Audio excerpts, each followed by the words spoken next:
cidade de ouro e cristal nos espera. Em breve os salvos com certeza estarão nela, cantando santo, santo em celebração, glorificando e recebendo o galardão. Na cerimônia a noiva será coroada. Abra sua Bíblia, profeta Malaquias. Enquanto os irmãos localizam aí, eu quero tributar a Deus toda a honra por mais uma vez estarmos aqui no Cimísio. Louvar a Deus pela vida do meu amigo pastor Moura, o homem de Deus, cheio da presença de Deus. A minha oração, pastor, sua esposa, adoradora do Senhor, é que Deus continue vos abençoando de uma forma especial. Aos demais pastores, pastoras, todos que estão aqui, é uma gratidão enorme poder estar aqui nesse púlpito com vocês. Quem encontrou Malaquias, fique tranquilo, não vou falar de dízimos e oferta, tá? É bíblico, mas não vou falar não. Malaquias capítulo 3. Louvar a Deus pela vida, minha esposa está ali em Betim, pastora Miriam, a pequena Luísa, o futuro jogador de futebol Paulo Henrique, né? E eu vim do estado do Pará, então meu querido filho Lucas está lá no estado do Pará, perto dos irmãos ali em Parauapebas, amém? Dá uma olhada em 2 versículos, querido. Versículo de número 17 e versículo de número 18. Malaquias, capítulo 3, verso 17, diz assim: eles serão para mim particular tesouro, naquele dia que prepararei, diz o Senhor dos Exércitos. Poupa-los-ei, como o homem poupa o filho que o serve. Verso 18: Veshavitem uritem, benzadik lerachá, ben noved Elohim, lachê lo avador. E vereis a diferença entre o justo e o ímpio, entre o que serve a Deus e o que não. Coloque a mão no teu coração. Eu vou fazer uma pergunta e não responda a mim, também não responda a quem está à tua direita, tampouco tente responder a Deus, porque Deus já sabe a resposta. É uma resposta sua, pessoal, e também não precisa responder agora. Ouça o que Deus tem a falar. A pergunta é: a quem você tem servido? A Deus ou a homens sem Deus? Tome seu assento em nome de Jesus. Eu vou pregar uma mensagem bem simples, rápida por causa do tempo. Assim como o pastor Juarez não teve tempo de ministrar ontem uma palavra maravilhosa, cheia do poder de Deus, o homem de Deus, eu creio que o tempo também é pequeno, mas vou aqui lapidar rapidamente o que Deus colocou no meu coração. O capítulo de número 3 do profeta Malaquias, ele exatamente alterna as profecias direcionadas a Israel e à igreja. Dentro de um contexto cultural histórico, o capítulo de número 3 de Malaquias, ele vai advertir ambos, Israel e igreja, para se atentarem ao grande dia do Senhor que está próximo. Dentro de um contexto amplo, o capítulo de número 3 vai chamar a atenção de Israel, para se atentarem às alianças quebradas pelos seus antepassados. Dentro de um contexto imediato, os 2 versículos que lemos são direcionados a Israel, mas principalmente à igreja. Afinal de contas, quem esteve entre nós e prometeu voltar foi Jesus Cristo. E Jesus vai vir para arrebatar a sua igreja. Quem acredita no arrebatamento? Tem gente, tem pessoas por aí que nem no arrebatamento acredita mais. Mas Jesus vai vir para arrebatar a sua igreja. Mas enquanto o noivo não vier buscar a sua noiva, é a igreja que está incumbida de fazer a diferença aqui nessa terra. É a igreja que tem que levar a luz aonde existem trevas. É a igreja que tem que levar o amor aonde existem os corações cheios de ódio. É a igreja que tem que levar a paz aonde existe guerra. É a igreja que tem que pregar o evangelho a todos os pecadores. Aleluia. E a igreja aqui, querido, não é uma placa denominacional, é você. Por falar em pecadores, pastor Moura, lembrei-me de um amigo, de uma conversa que estive com ele. Ele me perguntou qual seria o maior pecado registrado na Bíblia Sagrada. Depende, respondi a ele. Ele depende por quê? Eu digo, você acredita na Trindade? Ele disse, óbvio. Mas o que tem a ver a Trindade com o maior pecado na Bíblia? Eu disse tudo. Afinal de contas, a Bíblia diz que a Trindade é um mistério de Deus. E se é mistério de Deus, não é todo mundo que tem o conhecimento, que tem a profundidade da revelação. É só alguns. Alguns até estudam, habitam as coisas, tentam entender, mas não compreendem a profundidade. Porque de forma resumida, a Trindade nada mais é do que a existência de um único Deus, que se revelou nas páginas sagradas como 3 pessoas distintas. Olha aqui, distintas, porém compostas de uma mesma natureza divina. E se as pessoas são distintas da Trindade, então quer dizer que os pecados que cometemos também existem as suas distinções. Para o Ruach HaKodesh, o maior pecado é você não crer, não acreditar. Ou seja, a Bíblia diz que o maior pecado é você não acreditar no Espírito Santo. Aleluia. Para Yeshua HaMashiach, o maior pecado é você não crer, e não aceitar que Jesus Cristo é o Filho unigênito de Deus, que desceu da sua glória, fez-se carne entre nós, habitou, foi crucificado pelos nossos pecados, mas ao 3º dia ressuscitou, e hoje está na glória, à destra do Pai, intercedendo por mim e por você. Se você não crê nisso, pegue a Bíblia, jogue fora, rasgue, queime, porque a Bíblia é cristocêntrica. Mas para o eterno, o maior pecado é a idolatria. Afinal de contas, o idólatra coloca aquilo que ele adora acima de Deus. E se tem uma coisa que Deus não divide com ninguém, é a sua glória. Deus não força ninguém a adorá-lo, mas quem decide adorá-lo tem que ser em espírito, em verdade, como o único Deus. Glória a Deus. Glória a Deus. Olhando assim de forma superficial, até parece que somos politeístas, adoramos 3 deuses.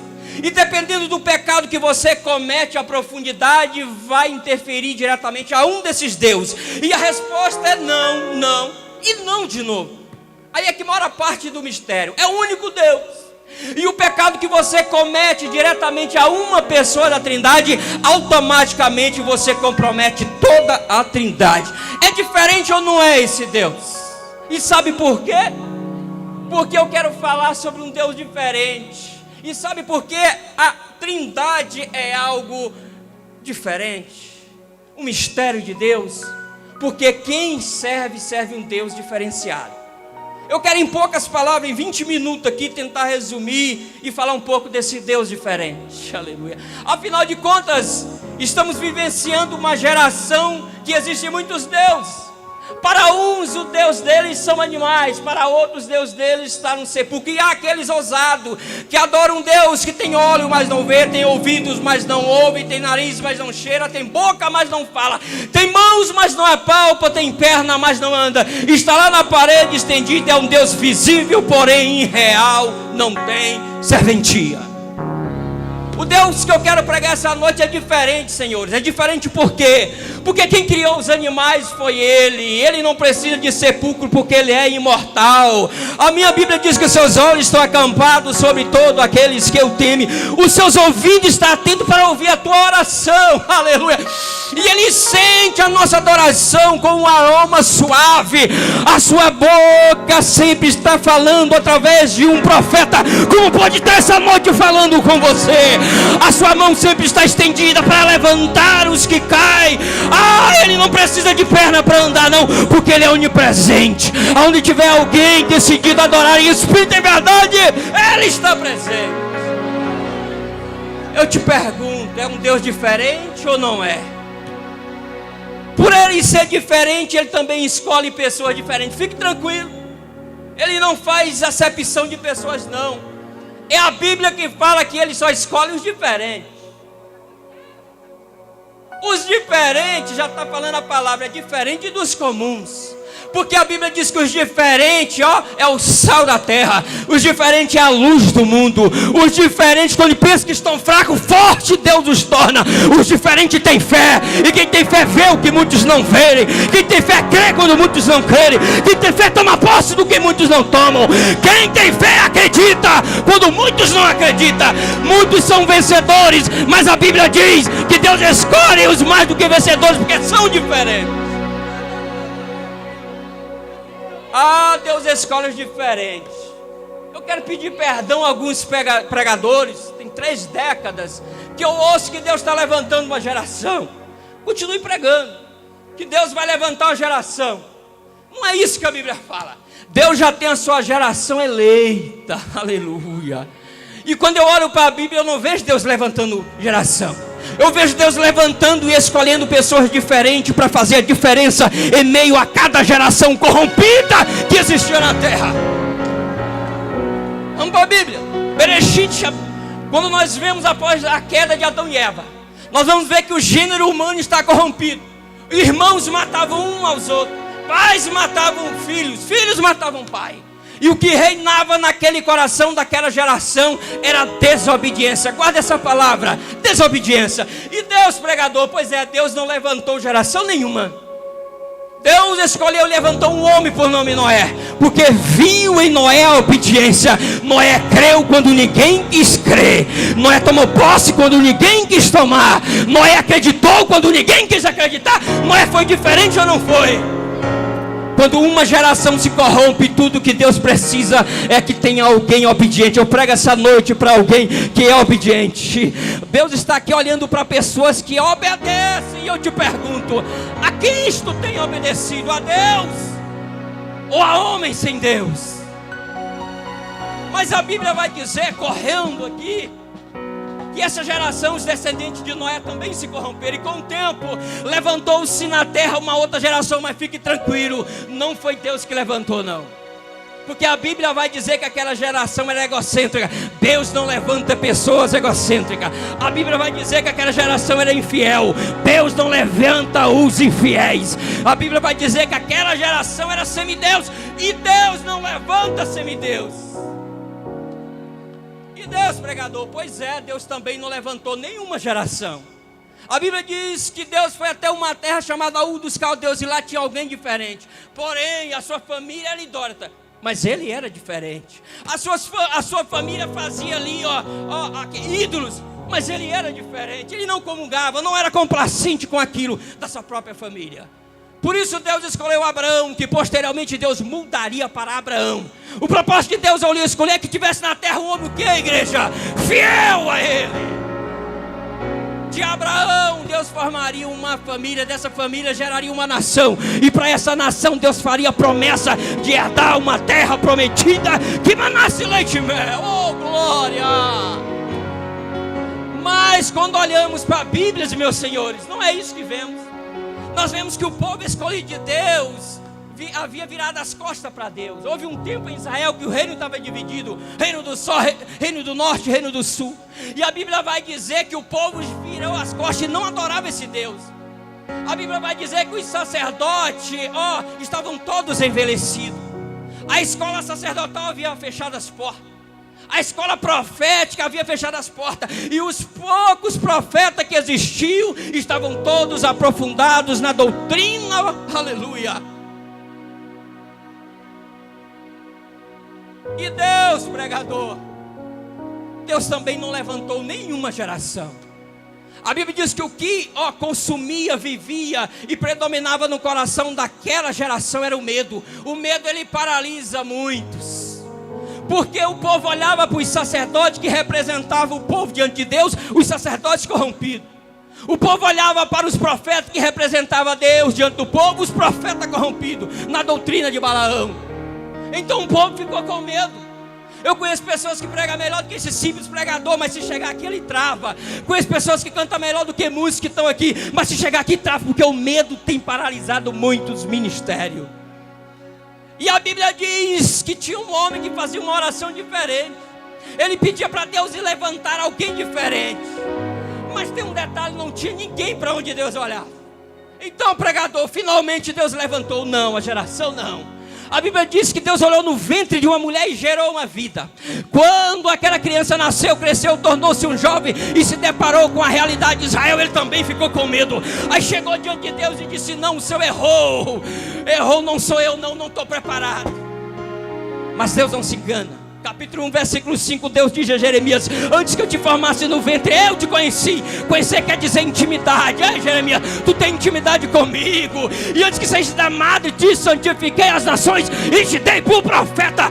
Deus estava dizendo a Jeremias: se posicione, tu és alguém corajoso.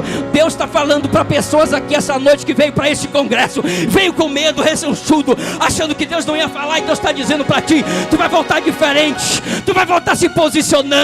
Não espere Deus levantar uma geração. Deus já te levantou. Agora se coloca na brecha. Aleluia. Mas a Bíblia diz que Jeremias pregava, profetizava e o povo não acreditava. Jeremias chorava e o povo não se convertia. Jeremias então foi para o exílio egípcio. Israel, pregador, foi para o exílio babilônico, escravizado. O povo que tinha direito a uma terra está escravizado. E a Bíblia vai dizer que um dos maiores declínios que existiu diante do povo de Deus foi lá na Babilônia. Porque o povo se perguntava: cadê o Deus dos nossos antepassados? Cadê os milagres? Cadê esse Deus que nos prometeu uma terra e agora estamos aqui, aleluia, sendo escravo? A Bíblia vai dizer que Deus aparentemente olhava, também não tinha ninguém. Porque os profetas só profetizavam vantagem em favor dos reis e dos deuses babilônicos. Os profetas, o altar estava corrompido, adorando os deuses babilônicos. O povo olhava, ficava assustado, porque o que reinava ali nos corações era algo. Ninguém queria se pôr na brecha. E Deus só procurava alguém que ele pudesse contar.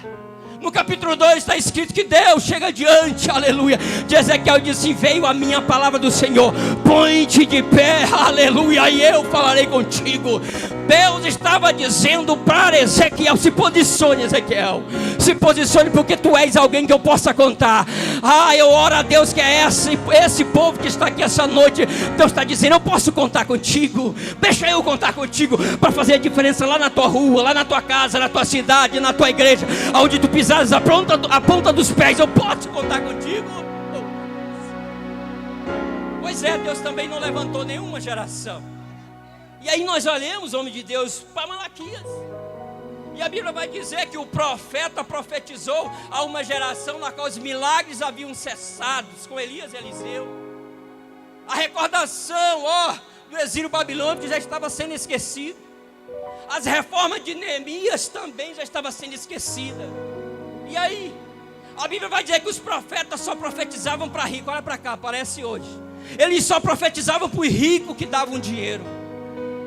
Os sacerdotes que estavam em cima do altar estavam corrompidos, ladrões e mortos espirituais. Olha para mim aqui, eu vou falar um negócio. Sabe qual é o maior desafio na igreja nessa geração? Não é o joio e nem os bodes. Porque quem vai separar o joio do trigo e o bode das ovelhas é o dono da igreja no arrebatamento. O maior desafio da igreja hoje nessa geração são os sacerdotes mortos espiritualmente em cima do altar ensinando o povo. Porque um sacerdote morto espiritual, ele faz o quê? Ele desvincula a verdade da palavra de Deus. Prega só aquilo que lhe interessa. Só prega aquilo para lhe favorecer financeiramente. E uma geração inteira vai para o inferno.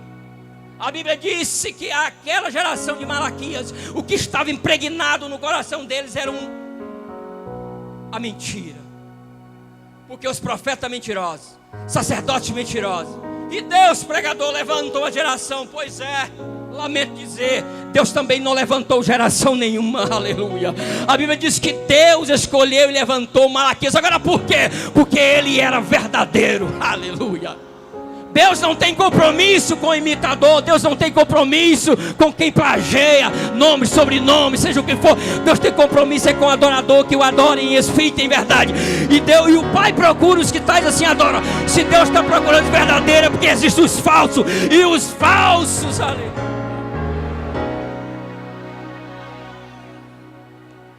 Quando olhamos para a nossa geração, nós vemos um caos instalado.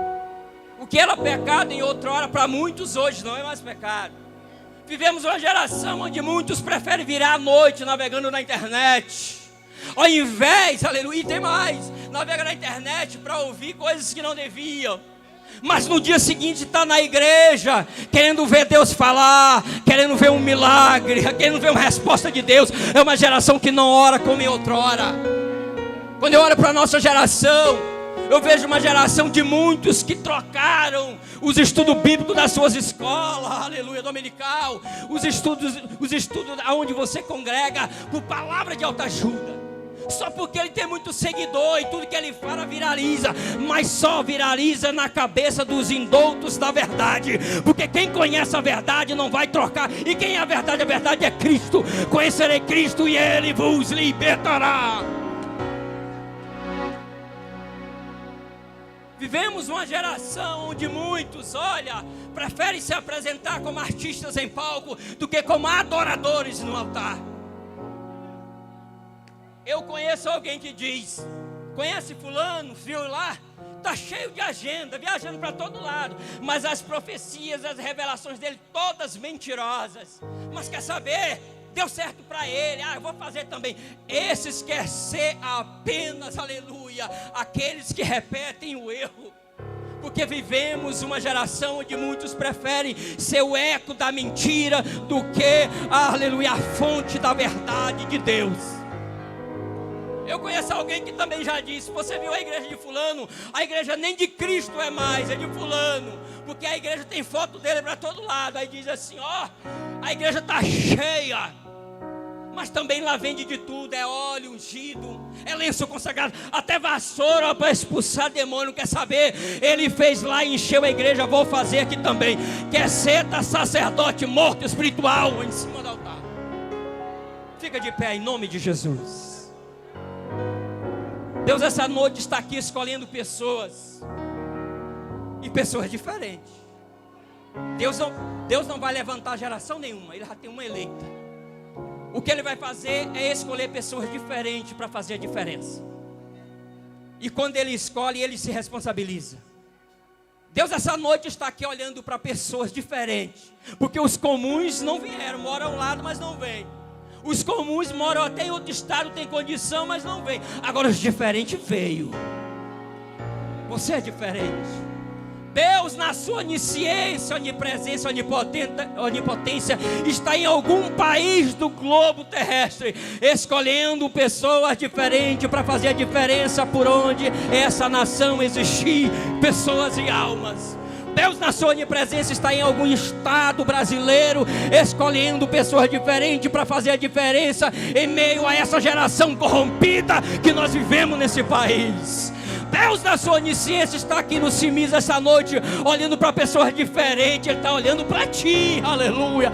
Só tem um detalhe: Ele está olhando para alguém que é obediente como Noé, fiel como Abraão, corajoso como Jeremias. Alguém que diz assim: pode, Senhor, me usar como Ezequiel. E alguém verdadeiro como Malaquias. Esse alguém é você. Coloca a mão no teu coração, quer liberar uma palavra profética essa noite. Assim diz Deus na tua vida, no teu ministério, por onde tu passares a planta dos teus pés, não será mais o mesmo, não será mais as mesmas, porque Deus te escolheu no ventre, Deus te fez uma promessa no ventre, e Ele te conhece no íntimo, aleluia. Deus não vai levantar geração, Deus já te levantou. Agora se posicione, meu irmão, na brecha como Ezequiel se posicionou. Eu vou te dar 5 segundos, 10 segundos, vai 15 segundos para te glorificar a Deus. Não é o pregador, não é a Deus. E eu te pergunto de novo e pela última vez: a quem você tem servido? A Deus ou a homens sem Deus? Se aonde você congrega, o teu pastor leva alguém que só fala mentira, profetiza mentira, não prega nada da Bíblia, então saia desse lugar, porque lá não é um sacerdote que Deus colocou.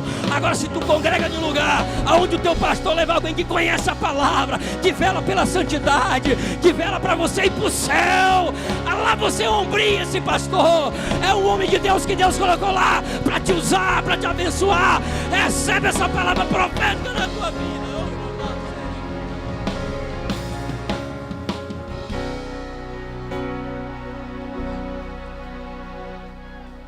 Eu pastor Juarez fez ontem. Eu pulei, fiz o que pude para me honrar o tempo.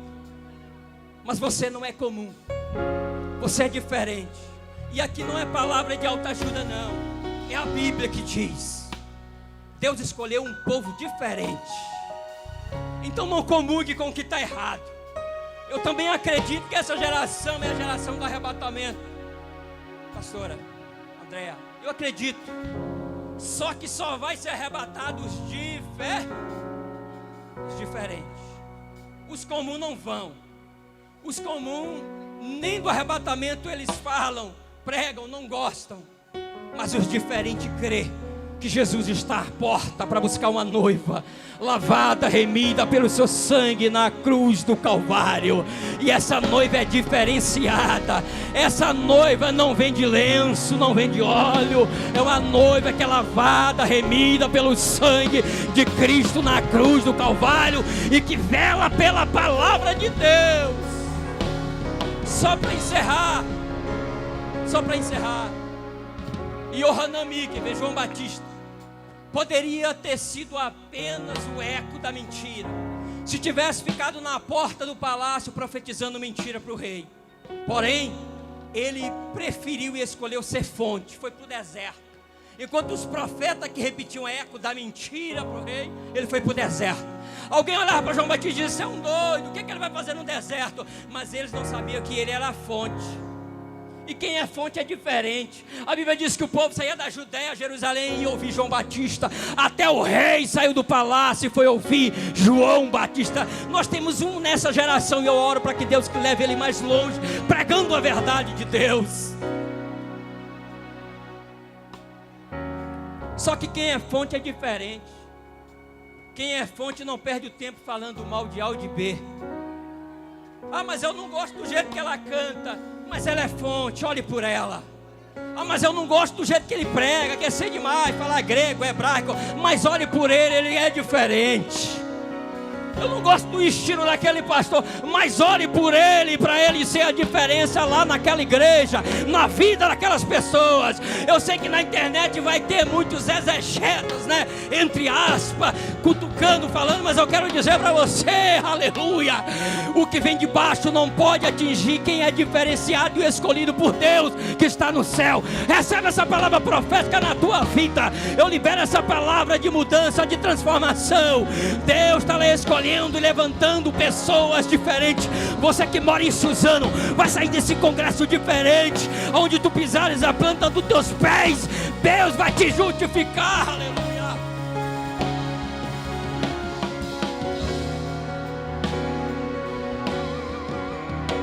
Não se preocupe. Os diferentes são poucos que gostam. Fica de pé, só coloca a mão no coração. Os diferentes não tem multidão que o aplaude. Os diferentes, não tem muito comentário, cochilo nas redes sociais. Não se preocupe. É diferente, continue sendo diferente. Os diferentes não precisam de aplausos de homem. Se estão se levantando contra o teu ministério, então continue, que aí está certo. Aí está a confirmação que você é diferente. Se querem te enquadrar, mas tem que pregar assim, assado, tem que cantar assim, continue sendo como Deus te escolheu e te colocou, diferente. Essa geração está comum demais, e Deus está escolhendo pessoas diferentes. Eu encerro aqui liberando essa palavra profética para você, mulher que esteve aqui essa noite, achando que Deus não ia entrar com providência. Deus está entrando lá naquela casa, cuidando daquele coração daquele homem, aleluia, aquele coração duro, que alguém já disse que não vai ter jeito, e Deus está dizendo, não vai ter mesmo não, já teve jeito, porque a tua adoração aqui, Deus está intervindo lá naquele coração, na vida daquele homem. Minha irmã, fique tranquila, teu filho não vai voltar de onde Deus já tirou. Sabe por quê? Porque a promessa de Deus, você é diferente, ora por ele, e Deus está velando e cuidando dele. Por isso a tua casa, a tua semente, e onde tu pisares a planta dos teus pés será diferente.